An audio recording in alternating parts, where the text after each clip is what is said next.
Governor Gavin Newsom is trying to take action against the Trump administration. He's signing legislation that would ban ICE from wearing masks.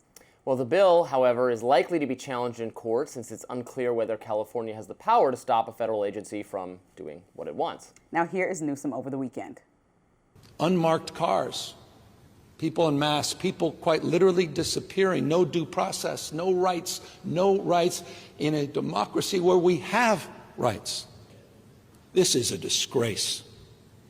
This is an outrage, what we have allowed to happen in this country. Unmask, what are you afraid of? What are you afraid of? Now, before Newsom's announcement, an ex-post from his press office angered some on the right. The post reads, quote, "Kristi Noem is going to have a bad day today. You're welcome, America." DHS spokesperson Tricia McLaughlin responded, writing, "This reads like a threat. This is ugly, Gavin Newsom. Your keyboard warrior team may hide behind their laptops and spew this kind of vitriol, but you'd never have the guts to say this to her face." In terms of the masking issue, I think it's deeply ironic to see Gavin Newsom, a blue state governor, now fighting to you're stop gonna bring this to COVID? Are people you from serious? wearing masks. I thought I'd never live to see the day, ladies and gentlemen.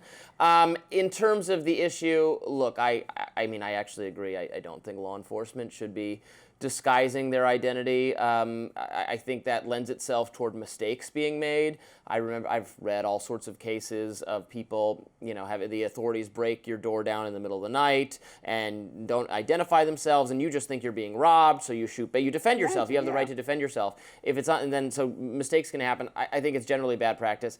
I find it very unlikely that the state can override the federal policy, however, and I think they're doomed to lose in court. The country has mostly been in support of, which is why we see more of transparency in the name of the law. Some people argue if we need to enforce more law or less, but transparency has been something that we've largely been able to agree on, right? And so there's not a lot of transparency in people wearing masks. It's like there's not a lot of transparency when we're not seeing the cameras, the body cameras attached to officers and things. So it would be ideal if we could just keep these cameras on and allow people to have body cameras are great. Body cameras are the police's best friend. Right. Because then it goes to show when they're unfairly accused of whatever. Fine. Then and you it watch also the goes to footage, you show go, when nope, it was perfectly legitimate. And most times you're right. Police officers generally do the right thing. Yeah. And it also shows when they don't do the right thing, and has helped us multiple times to show, oh, that was an overly aggressive approach to this incident. And so I think on both sides of the aisle, that's why I said it's an equal issue. So masking, I think we should consider not having people just be covering their entire faces, just do the job. They said they're worried about retaliation,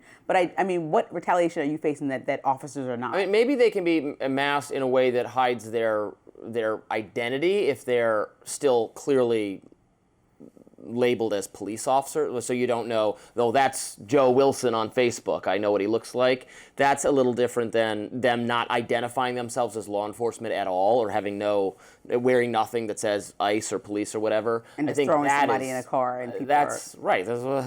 Can you tell that's apart from kidnapping? Exactly. But the Trump administration could just say, oh no, we're just being COVID precautions. No, that would be ridiculous. That would be a ridiculous comparison. And be like, oh, excuse me, I'm sorry. So, and I also want to go back to the tweet. Can we agree that was over-dramatized, what he said? It's going to be a bad day for Kristi Noem.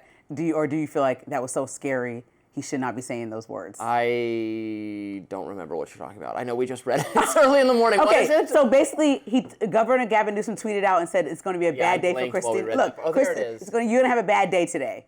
You're welcome, America. Oh, because he's... So...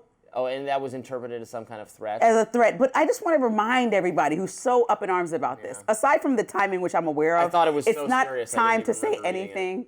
Yeah, exactly. You didn't take it that serious. On the campaign trail, I want to quote President Trump's tweets. "If I don't get elected, it's going to be a bloodbath." I didn't take that as a threat. Thought people were overreacting. A lot of people took it as a threat. But I didn't. Right. Another campaign tweet. He said it's going to be one real rough, nasty, violent day will eradicate crime immediately. Talking about police, if they just, like, it was almost, what's that movie called where the police just can do anything for 24 hours and then... Oh, The Purge? The Purge, yes, that's what he called for, a purge. But we didn't take it seriously, right? Yeah. So the same people that saw those tweets and said, okay, if he said it's going to be a bad day, come on, have some balance. Fair enough. Next on Rising are some of late Charlie Kirk's closest allies undermining the very thing that he fought for. More on that in My Lens. Stick around.